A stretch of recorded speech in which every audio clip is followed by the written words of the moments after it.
स्वागत है आपका हमारे channel excel in general studies पर। दोस्तों आज हम इन्वायरमेंट का एक टॉपिक देखेंगे, ग्रीन हाउस प्रभाव, ग्रीन हाउस इफेक्ट। ये ग्रीन हाउस इफेक्ट, तो ग्रीन हाउस इफेक्ट को देखने से पहले हम समझेंगे कि ग्रीन हाउस क्या होता है, उसके बाद हम ग्रीन हाउस इफेक्ट पर चर्चा करेंगे। तो ग्रीन हाउस क्या होता है?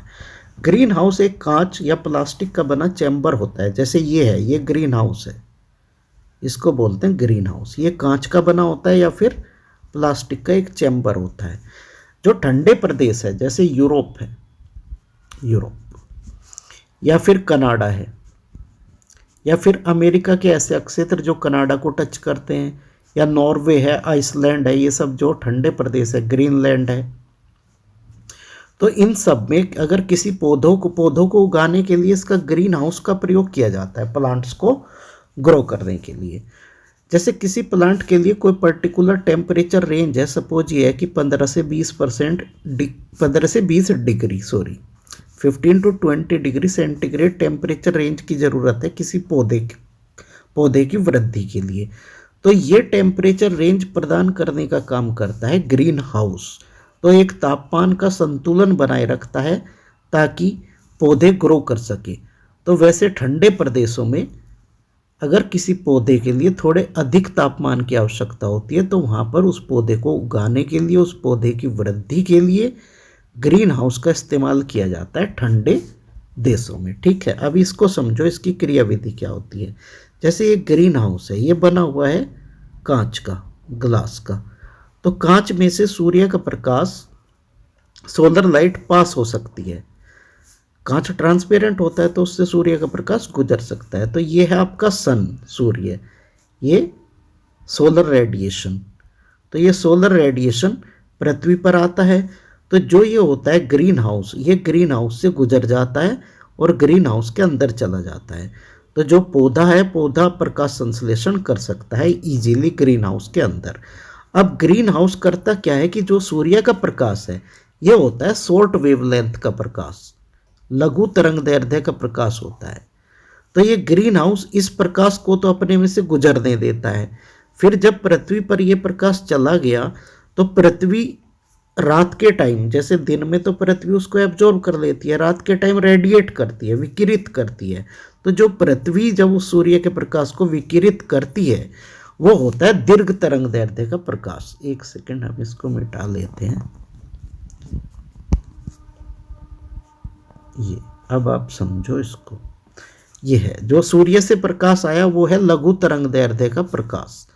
तो लघु तरंग दैर्ध्य का प्रकाश शीशे से गुजर सकता है, शीशे से गुजर सकता है, हरित गृह गैसों से भी गुजर सकता है, ग्रीन हाउस गैसेज से।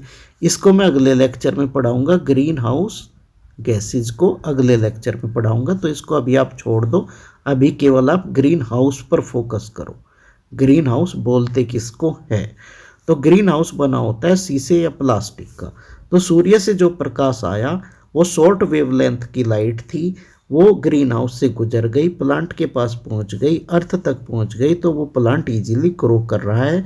अब रात के टाइम जब पृथ्वी से वो प्रकाश विकिरित हुआ, तो वो हो गया, तो वो विकिरित होता है दीर्घ तरंग दैर्ध्य वाले प्रकाश के रूप में, लॉन्ग वेवलेंथ का प्रकाश होता है। ठीक है, ये इस लॉन्ग वेवलेंथ के प्रकाश को, ये होता है इंफ्रारेड रेडिएशन, अवरक्त प्रकाश, इंफ्रारेड रेडिएशन।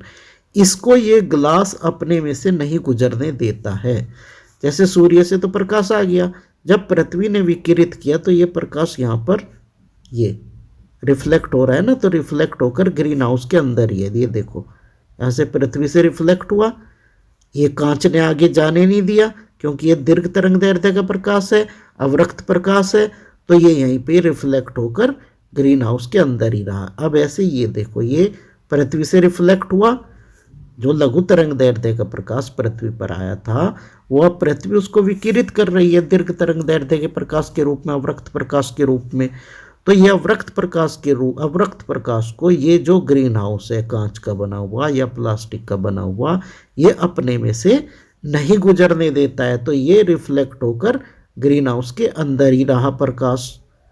जब ये ग्रीन हाउस के अंदर रहा प्रकाश, तो इससे ग्रीन हाउस के अंदर वो पर्टिकुलर टेम्परेचर रेंज जो किसी पर्टिकुलर पौधे की ग्रोथ के लिए जरूरी होती है, वो मेंटेन हो जाती है इसके माध्यम से। तो ठंडे देशों में पौधों पौधों को उगाने के लिए इसका प्रयोग किया जाता है ग्रीन हाउस का। ठंडे प्रदेशों में, ठंडे प्रदेश जैसे यूरोप है, कनाडा है, आइसलैंड है, नॉर्वे है, तो उस टाइप के देशों में ग्रीन हाउस का प्रयोग किया जाता है प्लांट्स को ग्रो करने के लिए, एक पर्टिकुलर टेम्परेचर रेंज मेंटेन करने के लिए, तापमान का संतुलन बनाए रखने के लिए। ठीक है, समझ गए ग्रीन हाउस क्या होता है। अब इसको एक फिगर से देख लो। ये है, ये फिगर है, ये जगह है इंग्लैंड में कॉर्नवॉल। कॉर्नवॉल में ईडेन परियोजना यूनाइटेड किंगडम का सबसे बड़ा ग्रीन हाउस। तो ये देखो ग्रीन हाउस क्या होता है। ग्रीन हाउस ये है, ये पौधे उग रहे हैं जमीन पर, इनके ऊपर एक कांच का या फिर प्लास्टिक का चैम्बर बना दिया, जिसमें से सूर्य का प्रकाश, जो शॉर्ट वेवलेंथ का प्रकाश है, वो तो गुजर सकता है, परंतु पृथ्वी द्वारा विकिरित दीर्घ तरंगदैर्ध्य का प्रकाश, लॉन्ग वेवलेंथ का प्रकाश नहीं गुजर सकता है। तो ये जो अवरक्त प्रकाश होता है, जो पृथ्वी विकिरित करती है, जिसको अवरक्त प्रकाश को, इंफ्रारेड रेडिएशन को, उसको एब्जॉर्ब कर लेता है, ग्रीन हाउस से बाहर नहीं जाने देता है। तो उससे एक टेम्परेचर मेंटेन रहता है ताकि पौधे वृद्धि कर सके।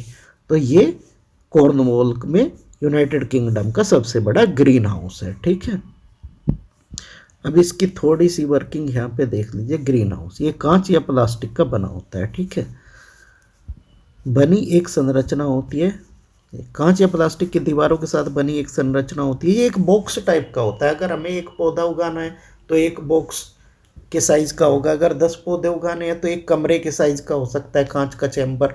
और अगर हमें मान लिया 1 एकड़ में भी बना सकते हैं, 2 एकड़ जमीन पर भी बना सकते हैं ग्रीन हाउस। ठीक है, सूर्य द्वारा भेजे जा रहे दृश्य सौर विकिरण को पौधों, मिट्टी और भवन के भीतर स्थित अन्य चीजों द्वारा अवशोषित किया जाता है।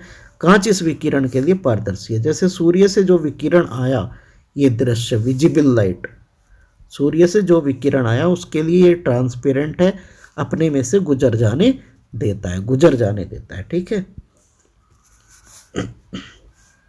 अब ग्रीन हाउस के भीतर गर्म संरचनाएं और पौधे इस ऊर्जा को फिर से अवरक्त में विकिरण करती है। वो अवरक्त प्रकाश इंफ्रारेड रेडिएशन के रूप में विकिरित करती है। ठीक है, जिससे कांच आंशिक रूप से अपारदर्शी रहता है, तो उसको अपने में से नहीं गुजरने देता है, तो ये अंदर ही कैद हो जाता है। ये जो ऊर्जा है ये ग्रीन हाउस के भीतर ही कैद हो जाती है, आंशिक रूप से अपारदर्शी। मतलब जो सूर्य से प्रकाश आया उसके लिए तो ये ट्रांसपेरेंट है, पारदर्शी है, उसको गुजर जाने देता है।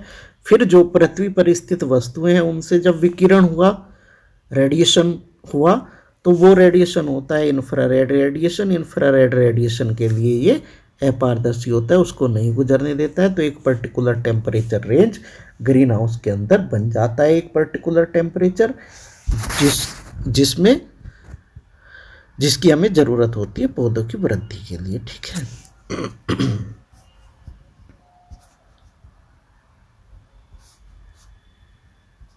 ठीक है, बस इतना ही इसमें समझना था। अब यहाँ पे हम थोड़ा सा इसकी परिभाषा, अब ग्रीन हाउस इफेक्ट देख लेते हैं। ये तो ग्रीन हाउस समझाया मैं आपको कि ग्रीन हाउस होता क्या है। अब ग्रीन हाउस इफेक्ट देख लेते हैं। एक्चुअली ग्रीन हाउस गैसेज जो होती है और ग्रीन हाउस गैसेज से जो ग्रीन हाउस इफेक्ट होता है उसको समझने के लिए पहले ग्रीन हाउस को समझना जरूरी था। अब ये देखो, ग्रीन हाउस प्रभाव एक प्राकृतिक क्रिया, एक नेचुरल क्रिया है। ठीक है, जिसके द्वारा किसी ग्रह या उपग्रह के वातावरण में मौजूद कुछ गैसें वातावरण के तापमान को अपेक्षाकृत अधिक गर्म बनाने में मदद करती है। अब आपने ग्रीन हाउस की फंक्शनिंग समझी कि जो कांच था वो सूर्य के प्रकाश के लिए पारदर्शी था, जिसको अपने में से गुजर जाने दे रहा था, और पृथ्वी जो अवरक्त प्रकाश विकिरित करती थी उसके लिए अपारदर्शी था, उसको वो अपने में से नहीं गुजरने दे रहा था। तो अब इसी टाइप का फंक्शन कुछ इन्वायरमेंट में गैसें होती हैं जिनको ग्रीन हाउस गैसेज बोलते हैं। ग्रीन हाउस गैसेज ये कौन कौन सी होती है? कार्बन डाइऑक्साइड होती है, मीथेन होती है CH4, नाइट्रस ऑक्साइड होती है N2O, सल्फर हेक्साफ्लोराइड होती है, हाइड्रोफ्लोरोकार्बन्स होते हैं HFCs। ठीक है, ये गैसें होती है ग्रीन हाउस गैसें। एक H2O भी लिख लो, जल वाष्प, जब जल की वाष्प बन जाती है ये भी ग्रीन हाउस का काम करती है। तो कार्बन डाइऑक्साइड, मीथेन, जलवाष्प water vapour, nitrous oxide N2O, sulphur hexafluoride, hydrofluorocarbon HFCs, hydrofluorocarbon, ये सब होती है green house gases. Green house gases, तो ये गैस भी कांच या प्लास्टिक के चैम्बर की तरह कार्य करती है। जो सूर्य का प्रकाश आता है उसको तो ये गुजर जाने देती है, परंतु जब सूर्य का प्रकाश पृथ्वी द्वारा विकिरित होता है रात के समय या दिन के समय, रात के समय होता है विकिरित, दिन के समय तो सूर्य का प्रकाश मिलता है, फिर वो पृथ्वी गर्म हो गई, तो रात को जब रात हुई तो पृथ्वी ने जो हीट एब्जॉर्ब की दिन में उसका वो विकिरण करती है, रात के टाइम पे रेडिएट करती है। तो जब वो रेडिएट करती है तो वो होता है इंफ्रारेड रेडिएशन। उस इंफ्रारेड रेडिएशन को जिस टाइप से कांच या प्लास्टिक का बना हुआ ग्रीन हाउस अपने में से नहीं गुजरने दे रहा था, उसी टाइप से ये ग्रीन हाउस गैसेज काम करती है। ये भी उसको इंफ्रारेड रेडिएशन को एब्जॉर्ब कर लेती है, तो जिससे पृथ्वी पर एक पर्टिकुलर टेम्परेचर बना रहता है। जैसे पृथ्वी का औसत तापमान कितना है, 17 डिग्री सेंटीग्रेड, 17 डिग्री सेंटीग्रेड। तो ये टेम्परेचर जीवन के लिए आवश्यक है पृथ्वी पर। तो इसको बनाए रखने के लिए ये ग्रीन हाउस गैसेज जिम्मेदार होती है, जो पृथ्वी के वायुमंडल में कार्बन डाइऑक्साइड पाई जाती है। तो अगर ये लिमिटेड है और पृथ्वी का टेम्परेचर, एवरेज टेम्परेचर इतना ही बना रहे तो कोई प्रॉब्लम नहीं है। अब आज की डेट में हो क्या रहा है कि मनुष्य क्या कर रहा है कि मनुष्य ने, जैसे ट्रांसपोर्ट है, बिजली बनाई जाती है, थर्मल पावर प्लांट्स है, तो उन सब कारणों से इनका उत्सर्जन बढ़ रहा है, ग्रीन हाउस गैसेस का उत्सर्जन बढ़ रहा है। एक सेकंड इसको मिटा लेते हैं, फिर मैं आपको समझाता हूँ।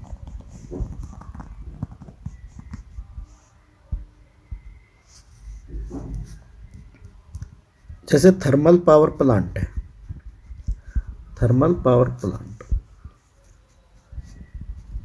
ठीक है, फॉसिल फ्यूल्स का यूज, फॉसिल फ्यूल्स में क्या आ गए, पेट्रोल डीजल वगैरह, पेट्रोल डीजल, मिट्टी का तेल, ये सब, इनकी वजह से क्या हो रहा है कि carbon dioxide, methane, nitrous oxide etcetera, इन ग्रीन हाउस गैसेस का उत्सर्जन बढ़ रहा है, एमिशन बढ़ रहा है, emission of green house gases, इसमें हो रही है वृद्धि।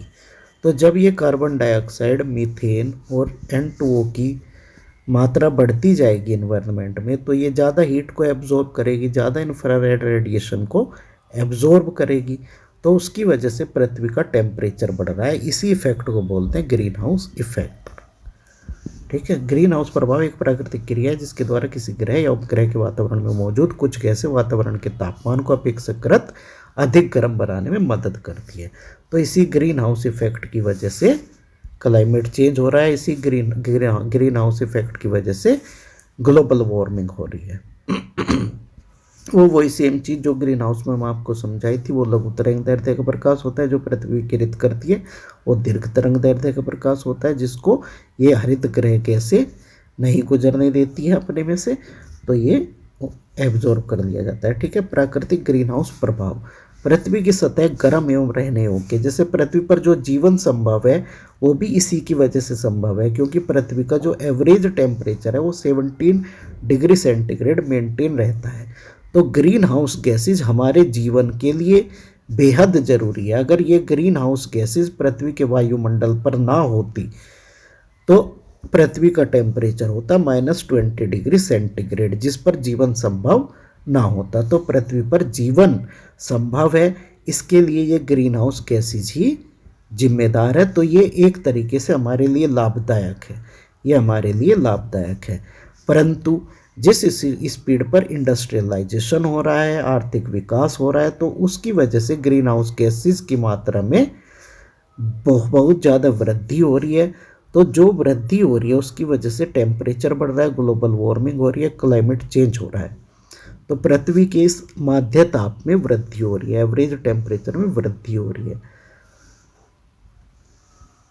तो इसलिए हमें ग्रीन हाउस गैसेज के एमिशन को कंट्रोल करना है, कम करना है, ग्रीन हाउस गैसेज के एमिशन को कंट्रोल करना है। एमिशन को कंट्रोल करने के लिए वही सब स्टेप्स है कि फॉसिल फ्यूल्स का प्रयोग कम करना है, फॉसिल फ्यूल्स का प्रयोग कम करना है। जैसे पेट्रोल डीजल की कार है, जैसे पेट्रोल की कार है तो इसकी जगह पे इलेक्ट्रिक कार का यूज करना है। विंड एनर्जी, सोलर एनर्जी वगैरह का यूज करना है, विंड एनर्जी, सोलर एनर्जी का यूज करना है। इलेक्ट्रिसिटी को वेस्ट नहीं करना है, क्योंकि इलेक्ट्रिसिटी बनती है नेचुरल गैस से, ऑयल से, कोयले से। तो कोयले का दहन होता है, कोयले के दहन से भी कार्बन डाइऑक्साइड निकलती है।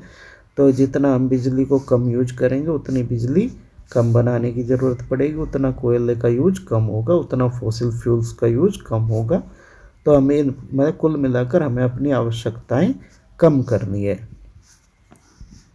तब ग्रीन हाउस गैसेस का उत्सर्जन कम होगा। ठीक है, देखो इस डायग्राम में भी इसको अच्छे से समझाया। The greenhouse effect, solar radiation passes through the clear atmosphere, atmosphere से सोलर रेडिएशन गुजर जाता है। ठीक है, most radiation is absorb by the earth surface and warm shift, earth का सरफेस उसको एब्जॉर्ब कर लेता है और गर्म हो जाता है। ठीक है, some solar radiation is reflected by the earth and the atmosphere, atmosphere में जो पार्टिकल्स होते हैं जैसे गैसेज होती है बहुत सारी, और सस्पेंडेड पार्टिकल्स होते हैं जैसे डस्ट है, तो वो सब भी उसको रिफ्लेक्ट कर देते हैं सोलर रेडिएशन को, और जो बचा हुआ रेडिएशन होता है वो अर्थ के सरफेस पर आता है, अर्थ का सरफेस उसको एब्जॉर्ब कर लेता है और गर्म हो जाता है। ठीक है, अब रात के समय अर्थ सरफेस रेडिएट करेगा, जो उसने दिन में हीट को एब्जॉर्ब किया उसको रेडिएट करेगा रात के समय। तो जब रेडिएट करता है वो होता है इंफ्रारेड रेडिएशन। ये infrared radiation is emitted from the earth surface. ठीक है, infrared radiation is emitted from the earth surface. तो इस इंफ्रारेड रेडिएशन में से some of the infrared radiation passes through the atmosphere and some is absorbed and re-emitted in all molecules. The effect of this is to warm the earth's surface and the lower atmosphere. तो इसकी वजह से जो lower atmosphere होता है वो गर्म होता है। तो जैसे जो इंफ्रारेड रेडिएशन कुछ तो पास कर जाता है एटमॉस्फेयर के थ्रू और कुछ एब्जॉर्ब हो जाता है। एब्जॉर्ब कौन करता है उसको? Green house gases. तो जो इन्वायरमेंट में ग्रीन हाउस गैसेस है, तो अगर ग्रीन हाउस गैसेस की कंसंट्रेशन बढ़ेगी तो ये इंफ्रारेड रेडिएशन को ज़्यादा एब्जॉर्ब करेगी, ज़्यादा एब्जॉर्ब करेगी तो पृथ्वी का टेम्परेचर बढ़ेगा, पृथ्वी का टेम्परेचर बढ़ेगा तो ग्लोबल वार्मिंग होगी, ग्लोबल वार्मिंग होगी तो क्लाइमेट चेंज होगा। ठीक है, अब आपको इस फिगर से अच्छे से समझ में आ गया होगा।